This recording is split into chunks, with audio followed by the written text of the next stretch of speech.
Monsieur Seguin n'avait jamais eu de bonheur avec ses chèvres. Il les perdait toutes de la même façon. Un beau matin, elles cassaient leurs cordes et s'en allaient dans la montagne. Et là-haut, le loup les mangeait. Ni les caresses de leur maître, ni la peur du loup, rien ne les retenait. C'étaient, paraît-il, des chèvres indépendantes, voulant à tout prix le grand air et la liberté.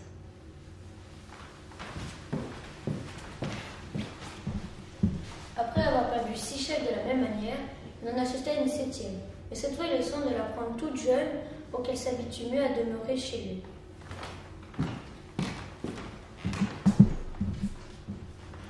Ah, qu'elle était jolie, la petite chèvre de Monsieur Seguin.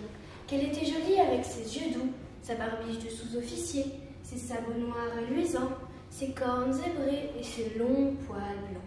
Et puis docile, caressante, se laissant traire sans bouger, sans mettre son pied dans l'écuelle. Un amour de petite chèvre.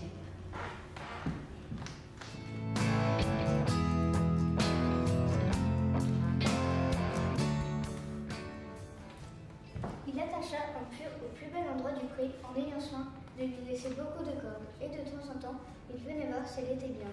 La chèvre se trouvait très heureuse. Pour goûter l'herbe de si bon cœur que M. Seguin était ravi. Enfin, en voilà une qui ne s'en ira pas chez moi.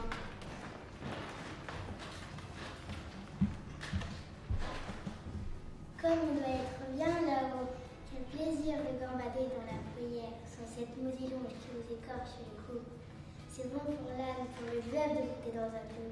Les chèvres, il leur faut du large. Monsieur Seguin s'apercevait bien que sa chèvre avait quelque chose, mais il ne savait pas ce que c'était. Un matin, l'enquête se confia à lui.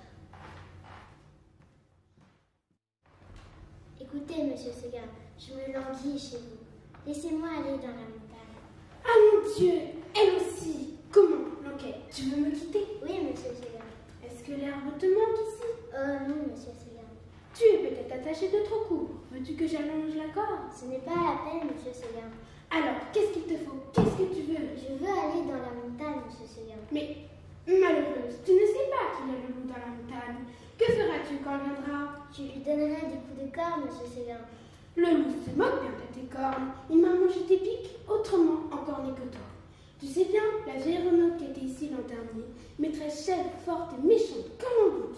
Elle s'est battue avec le loup toute la nuit. Puis le matin, le loup l'a mangée.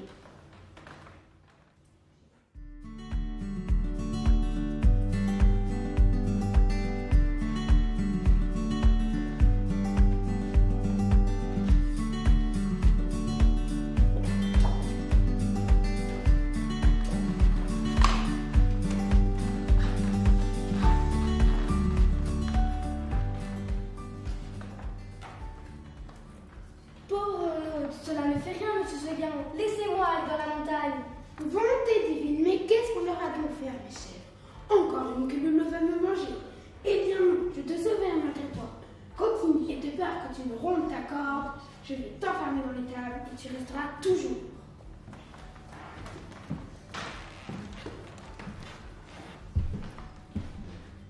Là-dessus, Monsieur Seguin emporta ses chèvres dans une étable couloir, dont il ferma la porte à double tour. Malheureusement, il avait oublié la fenêtre, et à peine eut-il le dos tourné que la petite s'en alla.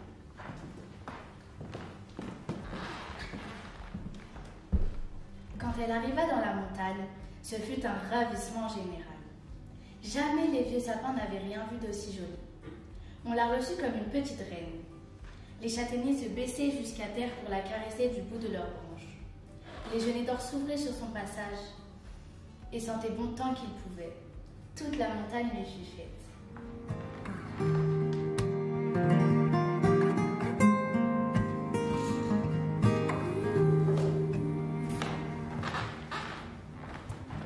Plus de cordes, plus de pieux.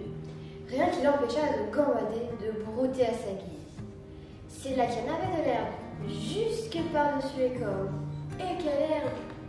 Savoureuse, fine, dentelée, faite de 1000 plantes. C'était autre chose que le gazon du clos. Et les fleurs donc, de grandes campagnes bleues, des digitales de pourpre à longs calices. Toute une forêt de fleurs sauvages, débordant de sucre capiteux.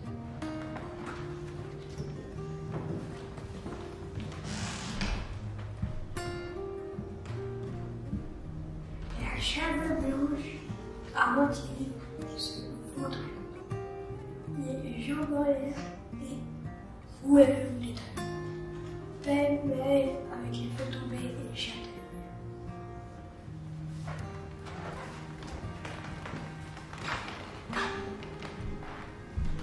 Puis tout à coup, elle se redressait tendant sur ses pattes. Hop, la voilà partie, la tête en avant, à travers les maquis et les brosières. Tantôt sur un pic, tantôt en faisant un vin, en haut, en bas, partout. On aurait dit qu'il y avait 10 chefs de M. Seguin dans la montagne.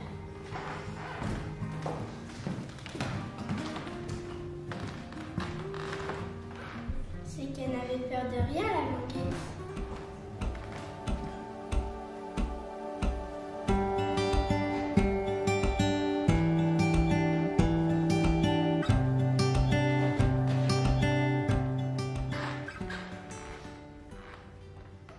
Une fois s'avançant au bord d'un plateau, une fleur de cytise aux dents. Elle aperçoit en bas, tout en bas de la plaine, la maison de M. Seguin.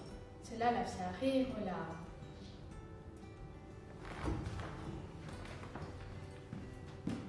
Que c'est petit, comment ai-je pu tenir là-dedans?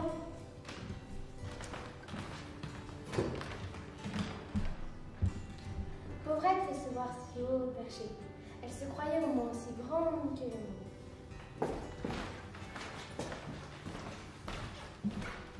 En somme, ce fut une bonne journée pour la chèvre de M. Seguin.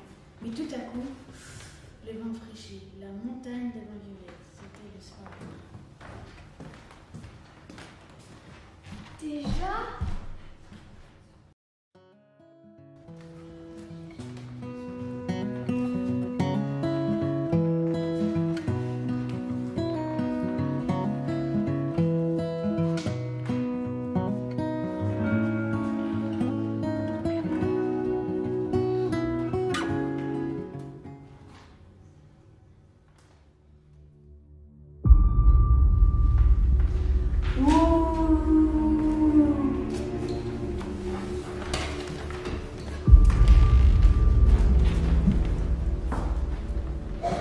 La chèvre entendit derrière elle un bruit de feu.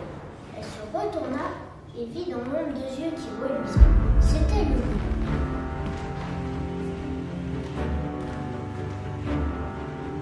Ah, petite chèvre de M. Seguin. Il vaudrait peut-être mieux me laisser manger tout de suite. Ah non, c'est une brave chèvre, comme Renaud dit, pourvu que je tienne jusqu'à l'eau.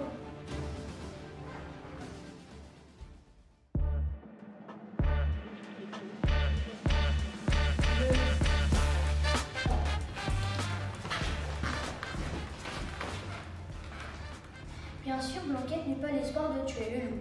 Les chèvres ne tuent pas les loups. Ah, la brave chevrette, comme il est de bon cœur.